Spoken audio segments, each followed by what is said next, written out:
ಧಿಕ್ಕಾರ ಗ್ರಾಮ ಪಂಚಾಯತಿ ಪಿಡಿಒಗೆ ಧಿಕ್ಕಾರ ಗೆದ್ರೆ ಗ್ರಾಮ ಪಂಚಾಯತಿ ಪಿಡಿಒಗೆ ಧಿಕ್ಕಾರ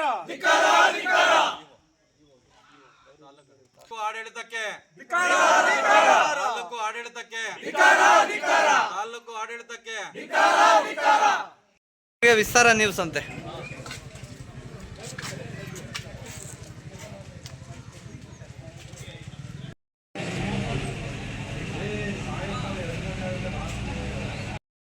ಇತ್ತೀಚೆಗೆ ಏನು ಈ ಉಚಿತ ಸೈಟ್ಗಳು ಹಂಚಿಕೆ ವಿಚಾರದಲ್ಲಿ ಶಾಸಕರು ತಗೊಂಡ್ರ ನಿಲುವು ಎಷ್ಟು ಮಟ್ಟಿಗೆ ಸರಿ ಅನ್ನೋದನ್ನು ಅವರು ಅರ್ಥ ಮಾಡ್ಕೋಬೇಕು. ಹಾಗೆ ಅವ್ರಿಗೆ ತಾಲೂಕು ಆಡಳಿತ ಕೊಡ್ತಾರಂಥ ಮಾರ್ಗದರ್ಶನಗಳೇನಿದ್ದಾವೆ ಅವು ತುಂಬ ಕೆಳಮಟ್ಟದಲ್ಲಿದೆ. ಯಾಕಂದರೆ ಯಾವುದೋ ಒಂದು ಊರಲ್ಲಿ ಸೈಟ್ ಹಂಚಿಕೆ ಆಗ್ತಾಯಿದೆ ಅಂದರೆ ಬೇರೆ ಊರಿಂದ ಬಂದು ಅರ್ಜಿಲಿ ಹಾಕ್ಸ್ತಾ ಇದ್ದಾರೆ ಅಂತಂದರೆ ಅವರು ಇಲ್ಲಿ ಇರ್ತಾರಾ ಅನ್ನೋದು ಮೊದಲನೇ ಪ್ರಶ್ನೆ. ಎರಡನೇದು ಅವರ ಊರುಗಳಲ್ಲೇ ಸೈಟ್ಗಳು ಕೊಡಬೇಕು ಅಂತ ಹೇಳ್ಬಿಟ್ಟು ನಮ್ಮ ಎಲ್ಲರ ಮನವಿ.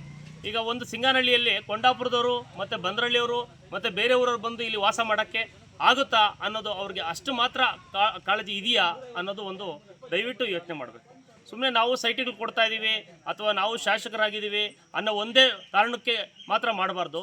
ಅದೇ ಊರುಗಳಲ್ಲೇ ಖಾಲಿ ಜಾಗನ ಗುರುತಿಸಿ ಕೊಡಬೇಕು ಅಂತ ಹೇಳ್ಬಿಟ್ಟು ನಾವು ತಿಳಿಪಡಿಸ್ತೀವಿ. ಇದು ಸರ್ಕಾರ ಕೊಟ್ಟಿರೋಂಥ ಕಾರ್ಯಕ್ರಮ ಅಥವಾ ಎಲ್ಲ ತಾಲೂಕಲ್ಲೂ ನಡೀತಾ ಇದೆ.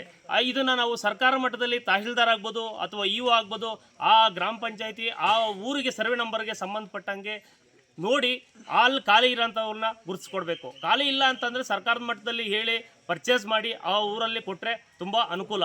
ಅದು ಬಿಟ್ಟು ಬೇರೆ ಊರಿಂದ ಬೇರೆ ಊರಿಗೆ ಕೊಟ್ಟು ಈ ರೀತಿ ಒಂದು ಊರಿಂದ ಇನ್ನೊಂದು ಊರಿಗೆ ಒಬ್ರಿಗೊಬ್ಬರು ತಂದಿಡೋ ಅಂಥ ಕೆಲಸ ಮಾತ್ರ ದಯವಿಟ್ಟು ಮಾಡಬೇಡಿ ಅಂತ ಹೇಳ್ಬಿಟ್ಟು ನಾವು ಈ ಮನವಿ ಮಾಡ್ತೀವಿ. ಹಾಗೆ ಸಿಂಗಾನಹಳ್ಳಿ ವಿಚಾರದಲ್ಲಿ ಬಂದಾಗ ಸುಮಾರು ವರ್ಷಗಳಿಂದ ಬರೀ ನಾವು ಜಾಗ ಇದೆ ಅಂತ ಎಲ್ಲ ಊರನ್ನು ತಂದು ಕೊಟ್ಟಾಗ ಮತ್ತೆ ಮುಂದೆ ಜನಸಂಖ್ಯೆ ಜಾಸ್ತಿ ಆಗುತ್ತೆ. ಅವಾಗ ಜನಸಂಖ್ಯೆಗೆ ಅನುಗುಣವಾಗಿ ಇಲ್ಲಿ ಭೂಮಿ ಇಲ್ಲ ಅಂತಂದಾಗ ಅವರು ಬೇರೆ ಕಡೆ ಹೋಗೋಕ್ಕೆ ಆಗುತ್ತಾ ಅನ್ನೋದು ನಾವು ಯೋಚನೆ ಮಾಡಬೇಕು.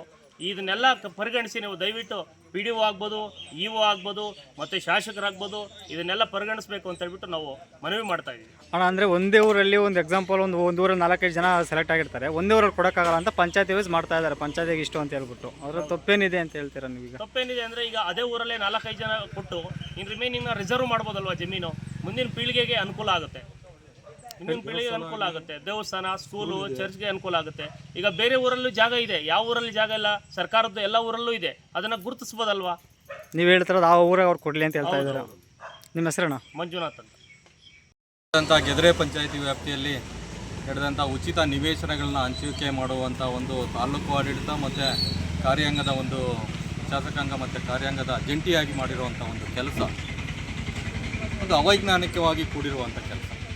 ಅದು ಅವೈಜ್ಞಾನಿಕವಾಗಿ ಹೇಗಿದೆ ಅಂತಂದರೆ, ಪಂಚಾಯಿತಿಯಲ್ಲಿ 9 ಹಳ್ಳಿಗಳಿದ್ದಾವೆ. 9 ಹಳ್ಳಿಗಳಲ್ಲಿ 2 ಹಳ್ಳಿಯಲ್ಲಿ ಜಾಗವನ್ನು ಗುರುತು ಮಾಡಿದ್ದಾರೆ. ಸಿಂಗಾನಹಳ್ಳಿಯಲ್ಲಿ ಜಾಗವನ್ನು ಗುರುತು ಮಾಡಿದ್ದಾರೆ, ಕೆಂಕ್ರೆಯಲ್ಲಿ ಜಾಗವನ್ನು ಗುರುತು ಮಾಡಿದ್ದಾರೆ. ಗುರುತು ಮಾಡಿ ಉಚಿತವಾಗಿ ನಿವೇಶನ ರಹಿತರಿಗೆ ಕೊಡ್ತೀವಿ ಅಂತ ಬಿಟ್ಟು ಹೇಳಿದ್ದಾರೆ. ನಿವೇಶನ ರಹಿತರಿಗೆ ನಿವೇಶನ ಕೊಡೋದ್ರಲ್ಲಿ ಯಾವುದೇ ಅಭ್ಯಂತರ ಇಲ್ಲ, ಅವ್ರಿಗೆ ಕೊಡಬೇಕು, ಅವ್ರಿಗೆ ಅನುಕೂಲ ಮಾಡಿಕೊಡ್ಬೇಕು. ಆದರೆ ನೀವು